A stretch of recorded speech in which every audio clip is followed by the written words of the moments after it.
अब एक्शन लीजिए। एनसी के नवमंतखब सदर डॉक्टर फारूक अब्दुल्ला ने आज कहा कि पंचायत इंतखाबात का बाइकआउट करना उनकी पार्टी की गलती थी। फारूक अब्दुल्ला ने नसीम बाग श्रीनगर में एक जलसे से खिताब करते हुए अपने बेटे और एनसी के नायब सदर उमर अब्दुल्ला से कहा कि वो आइंदा इंतखाबात से गुरेज न करें। उन्होंने कहा कि मैं पार्टी सदर की हैसियत से उमर से असेंबली इलेक्शन लड़ने को कहता हूँ। फारूक अब्दुल्ला एक बार फिर बिला मुकाबला पार्टी सदर मुंतखब हो गए, जिसका ऐलान एनसी के सरपरस्त शेख मोहम्मद अब्दुल्ला के 170वीं यौम पैदाइश के मौके पर नसीम बाग में किया गया। हम इस जम्मू कश्मीर को इस मुसीबत से निकाल के ही रखेंगे,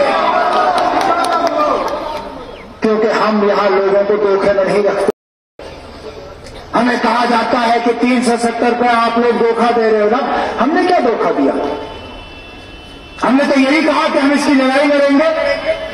हमने यही कहा कि हम पुरान तरीके से ये लड़ाई लड़ेंगे। हमने यही कहा कि आईन के तहत हम ये लड़ाई लड़ेंगे। हम इस लड़ाई में कामयाब होते ही रहेंगे। घबराने की कोई जरूरत नहीं है। हम भुट्टों पर नहीं उतरेंगे, हम भीख नहीं मांगेंगे।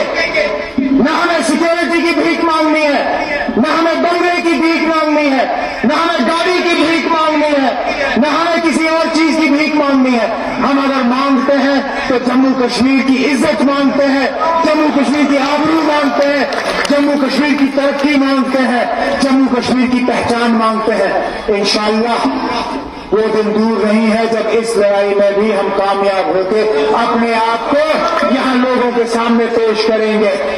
96 में जब इलेक्शन हुए, कौन था? कहां थे ये फूल वाले? कहां थे ये दूसरे? अकेला चला था। मुझे अपनी जमात के लोगों ने कहा इलेक्शन मत करिए।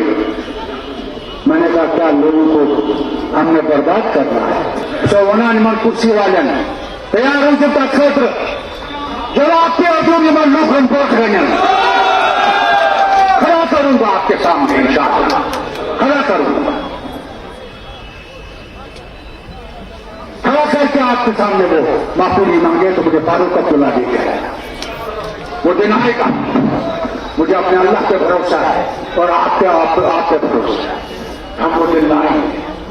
तब्दीली आएगी जगह जहां जमहूरियत आएगी। इस बुलेटिन में फिलहाल इतना ही।